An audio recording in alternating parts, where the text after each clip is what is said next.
Welcome on in, guys. Tobin here with you, and thanks for checking out the channel. I hope everybody's doing well out there. If you guys could subscribe, that'd be great, and I appreciate you stopping by. So I wanted to get to this guy today because it was Goosey's galore. I mean, I think if anybody has the highest approval rating on the Miami Heat right now, I have to think that Davion Mitchell has got the highest. Like, if we were to do this like politicians right now, approve, disapprove, 98% of Heat fans right now cool with Davion Mitchell, happy with Davion Mitchell. You don't really have anything bad to say about Davion Mitchell. Like, what could anybody have right now that is that's going right now? I would say he's numero uno, probably number two. Who's number two? The good question is, who's number two? That is a good question. I don't even think it's Bam or Tyler right now. Definitely not Wiggins. I'd say Kalel, but even with his playoff run, people are being rat bastards about it. Probably Nico, maybe Nico right now. Nico's got that accountability, so maybe he's number two right now. But numero uno for sure is the man they call off night, Davion Mitchell, who I imagine the Miami Heat are going to give a qualifying offer to, and I imagine the Miami Heat are going to see what his market holds, and I imagine that this is a guy the Miami Heat would like to keep. And I'm just basing this. I think this is recent footage. I don't know for a fact if it is. But Davion Mitchell was posting yesterday photos of himself in the gym. I think they're new. I don't think they're old videos, but I don't know for sure. But if you were to tell me that if I had to pick a person who's right back in the lab a week later after taking a week off, who's right back in the lab, and you said, Tobin, you have three guesses to say who was in the lab first, I think I would probably pick Davion Mitchell to be in the lab first. And he posts yesterday some footage and some photos from the Heat's house, getting his work in, and it's just to me, that's Goosey's galore. He's always very big on the inspirational quotes. He's got the big slideshow that happens. One time he had Caleb Plant, a Caleb Plant video, which I thought was pretty cool. I don't know if he's a boxing fan, but Caleb Plant, I would say, is one of my favorite boxers right now. I want to say favorite, but I enjoy Sweet Hands Plant. I saw him knock out a guy from Notre Dame on the undercard of, what was that? What card was that I saw him do that? I forget. Now it's going to bother me. I got to look it up. Caleb Plant. Whose card was that he did that on? Caleb Plant knocked out Mike Lee, and that was Manny Pacquiao, Keith Thurman. Oh, what a night. That was that was truly one of the thrills of my life. Manny Pacquiao, that's one of my favorite boxers of all time. Love the Pac-Man. And to get a chance to see him in person in Las Vegas and beat Keith Thurman, that was Goosey's on top of Goosey's. But anyway, I digress. Davion Mitchell comes in here with the Miami Heat, and he is outstanding. He goes out and defends his ass off. He plays with this style that kind of fit into either the bench or the starting lineup. He was very, very impressive in his time with the Miami Heat. He seemed to just fit in seamlessly. I would say of the Jimmy Butler trade, he was by far the best acquisition of it, by far over Andrew Wiggins, by far over Kyle Anderson, and right now above the draft pick, because I don't know what the draft pick is at this moment. And everything tilted up for him with the Miami Heat. He was shooting more threes. He was making more threes. He shot over 50% from the field with the Miami Heat. He averaged about 4 more points a game with the Miami Heat. His assists went up with the Miami Heat.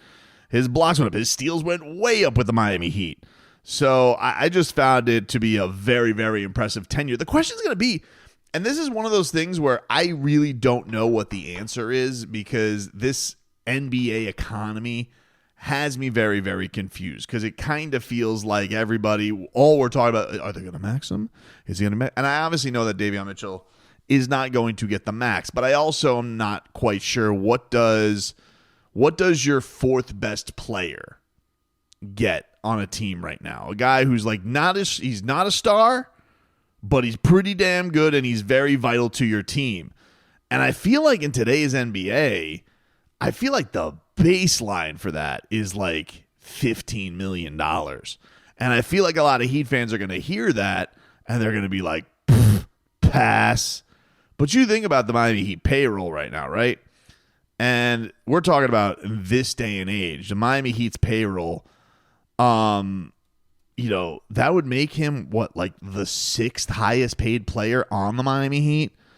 And I get it. There's not a lot of guys where you're like, oh man. So right now the Miami Heat, Bam makes 34.8, Tyler makes 29, Wiggins makes 26.2, Rozier just under 25, Duncan makes 20, Kyle Anderson makes 8.7.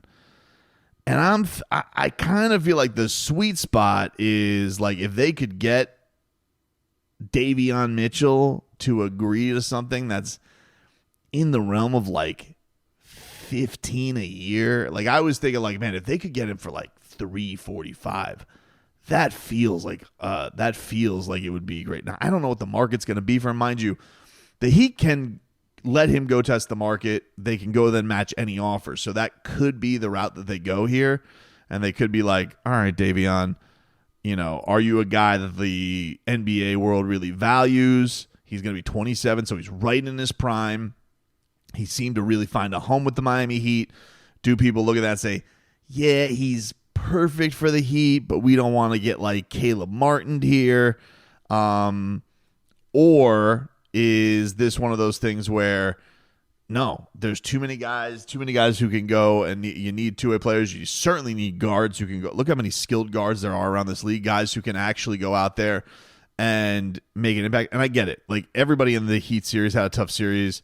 And even Donovan Mitchell had their moments against his team, but I also thought that he had, like of the guys, when you look back at this series and you're like, who stood out? Who had a really good playoff? Like nobody except for Davion Mitchell, who averaged 15 points a game in that series, which was third on the team behind Bam and Tyler.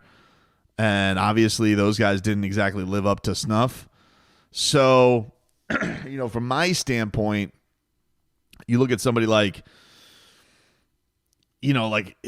Caleb Martin went out there and he got like 10 a year for 4. There was a bit of a fumble because he was desperate from his agent screwing the pooch with the Heat.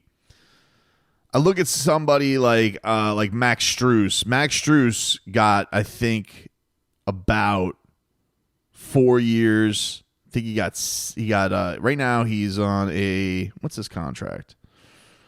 Max Strus, 4 years, 63.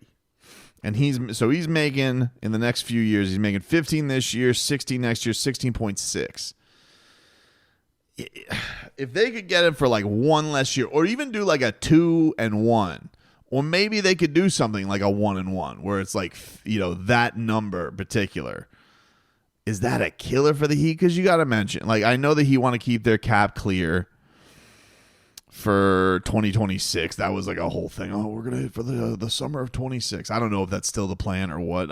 It's hard to say. I don't know what the plan is. But that to me is like, that's probably the number. Because I think everybody's looking at Davion and they're like, oh, he's going to sign like a 3 for 33. And I'm like, maybe if this was like 2020 or 2021, I don't know about in today's NBA if that's happening. I don't know if that's the way that it's going to go. Like Lou Dort on the Thunder. He makes 16.5, 17.7, 17.7. Obviously, Defensive Player of the Year candidate. Tremendous. The torture chamber, 10 points a game. Kind of does a lot of it. Like, I feel like that's a pretty good comparison for Davion. Obviously, Lou's a little bit bigger, so maybe you think he's like a little bit more versatile because he can guard more people at that size. which is true. I mean, Davion being 6 foot whatever that he is, like it kind of limits him in the guys that he can actually go. But it's also, you think about all the skill that's out there. I don't know. That one's one of those same age. So I kind of feel like that's, he and Lou, I think, has made more, maybe had more credentials as far as like right off the bat being one of the best defenders in the league. But yeah, I don't know, man. I feel like that's probably going to be the sweet spot for him if I had to guess, because there's not many guys his age. Looks like they start to kind of find their role, figure it out. The shooting did look a lot better with the Miami Heat. Definitely showed a fearlessness in those play-in games. I mean, he basically got the Heat to the playoffs. I know that they're waving that around as a banner right now. And I just feel like, there's going to be a lot of talk about, hey, who the Heat are going to have, and are they going to add, are they going to trade? Okay, so now you have a guy that you can bring in. There's not going to be a huge penalty for it. And he can play in a playoff series. That you're not going to lose him. And the guy is just like, he just seems addicted to hoops. Like, I just dig the whole carries the basketball around everywhere. He warms up, warms up with the jersey on. Like, he's got that everybody says the pit bull mentality to him, seems to fit right in. So I really do think it is vital that the Heat pick, do keep him around. And I know that there's a lot of, you can't overpay, Look, there's a lot of people on this Heat team right now who are overpaid. You know the names of who they are.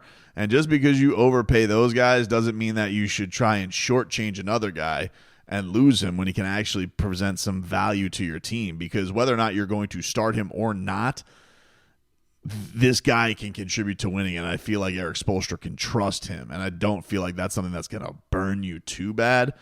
So, yeah, probably like around the Max Strus number, and I feel like, I know the Heat didn't want to get they didn't want to give Strus that. I get it, but also, there was a little bit of a feeling of, all right, we have Duncan Robinson to back this up. Like, there was a little bit of and Duncan had a good year last year, didn't end up fantastic this year, and Strus is obviously kicking ass right now for the Cavs, and the Cavs are very good.